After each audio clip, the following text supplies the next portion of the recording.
Brigadier Dahiya, आपसे ही मैं जानना चाह रही हूँ, जिस बात का जिक्र आप कर रहे थे कि साहब इस बार सबक जो है वो सिर्फ और सिर्फ आतंकवादियों के जो ठिकाने हैं या आतंकवादियों को खात्मा, वहां से बात आगे बढ़ेगी, क्योंकि दुनिया ने देखा है पाकिस्तानी सेना प्रमुख किस तरीके से जिहादी जनरल के तौर पर भाषण देता हुआ नजर आया, भारत के खिलाफ जहर उगलता हुआ नजर आया।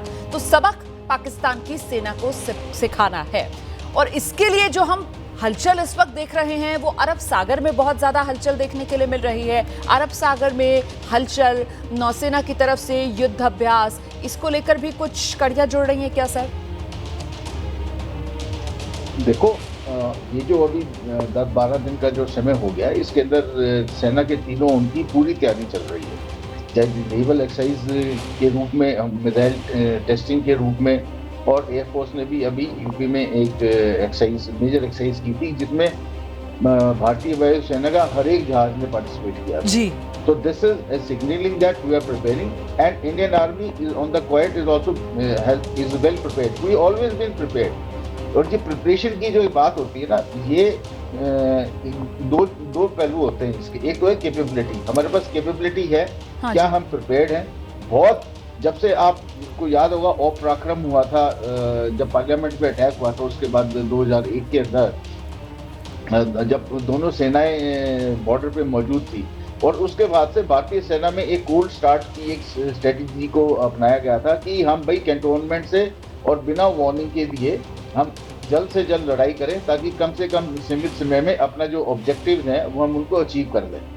तो वो भारतीय सेना इस समय पूरी तरह से तैयार है। बस हमें पॉलिटिकल नोट मिलनी चाहिए कि पीछे जो CCS की जो 2 मीटिंग हुई है, उसके बाद CCPA की मीटिंग हुई थी, cabinet committee on economic affairs की मीटिंग हुई थी जी। तो भारतीय की जो रूपरेखा है, जो ऑब्जेक्टिव्स हैं, पॉलिटिको मिलिट्री ऑब्जेक्टिव्स, वो पूरी तरह वेल डिफाइंड है, और तीनों सेनाओं को अब तक दिए जा चुके होंगे, और उसके निश्चित हमारी स्ट्रेटेजी बन गई है।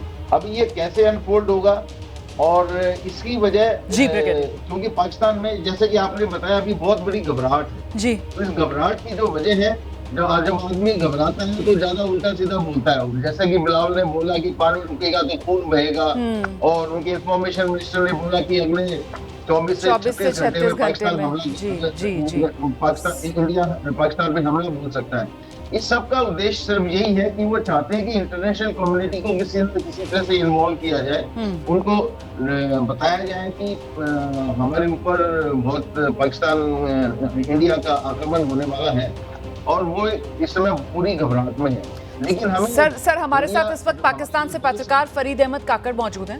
जरा मैं दर्शकों को लेकर चलती हूँ फरीद अहमद काकड़ के पास, जिस बात का जिक्र अभी ब्रिगेडियर साहब कर रहे थे, फरीद अहमद काकड़ जी, कि दरअसल पाकिस्तान को पता है आप सीधा युद्ध भारत के साथ लड़ नहीं सकते, उसको सस्टेन नहीं कर सकते हैं। गोला बारूद आपका इतना ही है कि 100 घंटे भी भारत का सामना पाकिस्तान नहीं कर सकता है। ऐसे में इसी वजह से ये तमाम बयान जो पिछले दिनों आ रहे थे, और इंटरनेशनल कम्युनिटी को आप जिस तरीके से बीच में लाना चाह रहे हैं अपनी जान बचाने के लिए, फरीद अहमद काकड़। जी बहुत शुक्रिया। मैं उम्मीद करता हूँ मेरी आवाज आपको क्लियर आ रही होगी। जी, मेरी आवाज आ रही है आपको? जी, आप मुझे सुन पा रही हैं? जी देखें, बहुत शुक्रिया एबीपी न्यूज का। एक तो मैं आपको एक अच्छी बात बताऊं कि मैं इस वक्त लाहौर में मौजूद हूँ, और जहां मैं मौजूद हूँ यहाँ से कुछ ही फासले के ऊपर लाहौर का म्यूजियम है। वहां पर आपके वो टैंक अब भी खड़े हैं जो 65 की जंग में हमारे नौजवानों ने जो है वो आपके ला कर यहाँ पे खड़े कर दिए हैं। तो ये मत समझिएगा कि पाकिस्तान खुदा न खासा कोई कमजोर मुल्क है, या पाकिस्तान की जो सेना है या पाकिस्तान की जो फोर्स है वो किसी भी तरीके से आपसे कम है। जब वक्त पड़ेगा, वक्त की जरूरत होगी, तो आपको लग पता जाएगा कि पाकिस्तान की जो फोर्सेज है और पाकिस्तान की जो अफवाज है वो किस तरीके से आपके साथ आपको रिटेलिएट करती है। आपने देखा कि पिछले 5-8 सालों में जब भी हमने इंटरेक्ट किया है, अफवाज ने हमारी इंटरेक्ट किया है, तो दुनिया ने देखा, दुनिया के सामने ये साबित हुआ कि जो पाकिस्तानी फोर्सेज हैं वो प्रोफेशनली कितनी मजबूत है, वो प्रोफेशनली कितनी जल्दी उन्होंने आपको रिटेलिएट किया, और आपका अभिनंदन और तैयारा दोनों ग्राउंड किए, दोनों मार गिराए। फिर आपका अभिनंदन सिर्फ और सिर्फ हमने इंटरनेशनल कवानीन का ख्याल रखते हुए वापस किया, वरना यकीन मानिए वो आज भी हमारे पास होते। तो ये मत समझिए कि पाकिस्तान किसी भी तरीके से जो है वो कमजोर मुल्क है।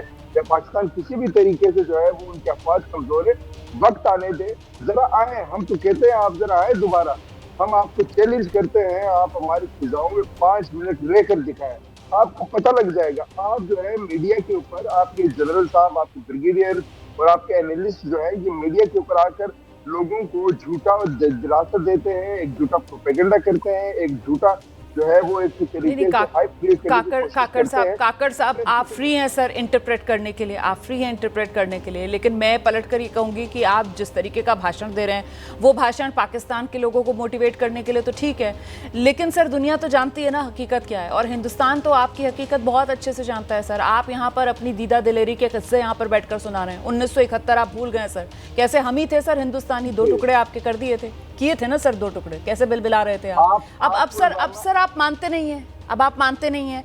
आप ही के यहाँ के जितने नेता, सेना प्रमुख वो गाहे बगाए, सुन लीजिए फरीद साहब, मैंने आपको इतनी तसल्ली से सुना, आप भी हिम्मत दिखाइए, सुन लीजिए मेरे भी 2 बोल सुन लीजिए सर, है ना। आप ही के पूर्व आर्मी चीफ थे ना कमर जावेद बाजवा, उन्होंने कमर जावेद बाजवा सर वो हिंदुस्तानी तो थे नहीं, वो तो पाकिस्तानी थे, आप ही के यहाँ के थे, और उन्होंने ही कहा था कि साहब सीधा युद्ध होगा तो पाकिस्तान तो नहीं सस्टेन कर पाएगा। अब बैठकर आप कितनी भी बड़ी बड़ी बातें कर लो सर दुनिया को पता है आपकी फौज की क्या हालत है, दुनिया को पता है आपके पास गोला बारूद नहीं है, दुनिया को पता है आपके पास खाने को आटा नहीं है सर, आप लड़ने की बातें कर रहे हो काकड़ साहब। देखिए, जहाँ तक खाने के आटे की बात है या जो इकोनॉमिक वीकनेसेस है, ये दुनिया में हर ममालिक के ऊपर आती हैं।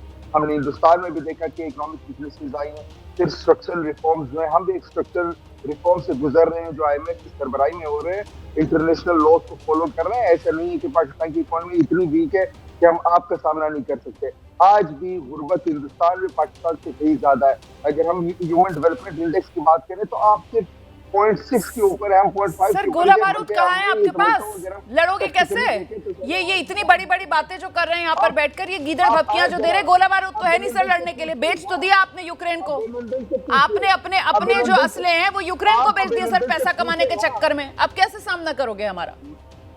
मैडम आप अभिनंदन से पूछिएगा ना कि गोला बारूद है या नहीं है, जरा पूछिएगा मोदी साहब से पूछिएगा, ये अभी आज से कुछ 5-6 साल पहले की बात है, कुछ ज्यादा पुरानी नहीं है सर। अभिनंदन ने तो सर आप लोगों को ऐसी मिर्ची लगाई, और अभिनंदन ने तो सर आप लोगों से ऐसी चाय बनवा ली कि आप लोग इतना परेशान हो गए, उस बहादुर की बहादुरी को आप लोग अपने जहन से निकाल नहीं पाते हैं सर, है ना।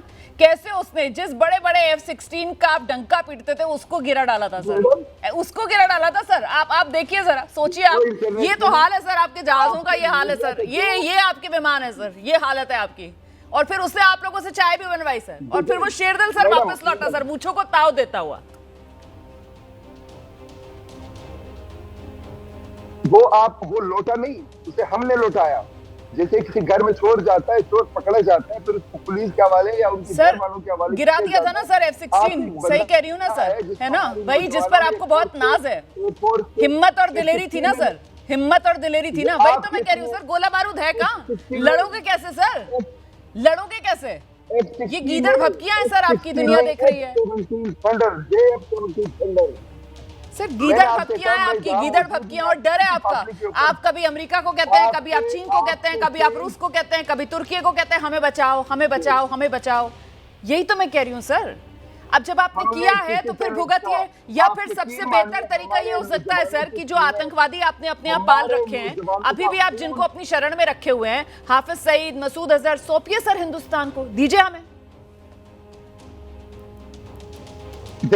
देखें आप हाफिज सईद का बार बार नाम ले रही हैं। हाफिज सईद के खिलाफ या इंटरनेशनली जितने भी, आपको पता है पाकिस्तान जो है डिफरेंट वॉच डॉग्स की नजरों से होके आया है। हम FATF के मामलात को क्लियर करके आए हैं। हाफिज सईद के खिलाफ यहाँ पे मुकदमात चले हैं, मुख्तलिफ मुकदमात में जाहिर सी बात है हमने इंसानी और अदालती ट्रायल करना है। आपकी मर्जी के मुताबिक तो हम फैसले कर नहीं सकते। जहां तक बात रही आपके हिंदुस्तान की सरकार की, आपकी सरकार BLA के जरिए बलूचिस्तान को डिस्टेबलाइज कर रही है। आपकी सरकार डिफरेंट होस्टाइल जो हमारे यहाँ पे इंसर्जेंट्स हैं उनके जरिए पाकिस्तान में दहशतगर्दी करवा रहे हैं। जाफर एक्सप्रेस का इशू देख लीजिए, हिंदुस्तान BLA जो है वो कभी भी नहीं, वो हमेशा से फखरिया कहते हैं कि हिंदुस्तान जो है वो हमें बैक कर रहा है। आपके फौज, आपकी इंटेलिजेंस या आपकी सरकार बलूचिस्तान में, पाकिस्तान में दहशतगर्दी करवाने में मसरूफ है। सर दुनिया दिक्कत तो ये आप जानती लोगों की है यही है ना, कि चाहे ब्रिगेडियर कनाडा हो, दहिया बेहतर तरीके से बताएंगे कि आप नरसंहार करें, आप अपने लोगों को मारें, आपके लोग जो हैं जब आपके जुल्म सितम के खिलाफ आवाज उठाएं तो फिर आप हिंदुस्तान पर ठीकरा फोड़े हैं। अभी तक तो बलूचिस्तान सर, वो गिलगिट बाल्टिस्तान, वहां उनकी जमीन, उनके मिनरल्स, वहां पर जो हीरे जवाहरात सोना मिल गया है, उसकी खुदाइयों के चक्कर में आप जिस तरीके का मिनरल एक्ट लेकर आ रहे हैं सर, वहां पर भी लोग उतरे हुए हैं सर जमीन पर, जरा उनकी भी सुध ले लीजिए। थोड़े दिन बाद जब वहां पर मामला आगे और बढ़ेगा तो फिर आप हिंदुस्तान पर ठीकरा फोड़ेंगे। ब्रिगेडियर दहिया, मैं आपको रिस्पॉन्स इनको हमने बड़े ध्यान से सुना, तो मुझे गुजारिश होगी कि ये भी हमें थोड़ी पेशेंस से और ध्यान से सुने। पहले इन्हें पाकिस्तान के लाहौर के म्यूजियम का जिक्र किया जी इनको, और ये हमारे देश को धर्म के नाम पे बांटने की कोशिश की है, जो कि इस आतंकवाद घटना से एक बहुत क्लियर मैसेज वो हमारे देश आया है कि हमारे देश में फूट डालना चाहते हैं। मैं इसका ध्यान दिलाना चाहता हूँ। असल उत्तर में इनके अमेरिका द्वारा दिए हुए पैटर्न टैंक का वहाँ पैटर्न नगर बनाया हुआ है, और वो पैटर्न नगर बनाया है अब्दुल हमीद ने। ये क्या हमें विभाजित करने की कोशिश करेंगे धर्म के नाम पर? हमारे देश की एकता हमेशा बनी रही है और बनी रहेगी, और हम पाकिस्तान को जब भी हमें मौका मिलेगा हम मुंह तोड़ जवाब देंगे। ये जो आतंकवाद, जो आपने भी बात की कि मौलाना मसूद अजहर और इन सबको हमें हैंडओवर कर दो, हमें सिर्फ उनको हैंडओवर करने से बात नहीं बनेगी। हमने उनके आकाओं पाकिस्तान मिलिट्री को डिफीट करना है, पाकिस्तान आर्मी को हराना है, और ताकि दोबारा से पाकिस्तान में किसी की हिम्मत ना हो कि भारत की तरफ बुरी नजर से देखे।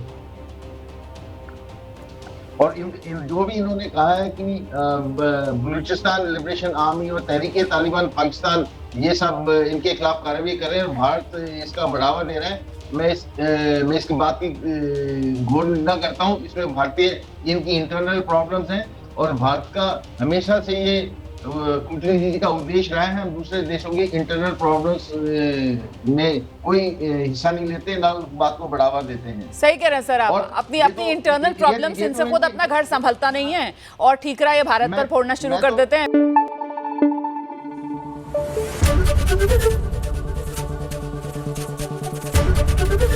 एबीपी न्यूज आपको रखे आगे।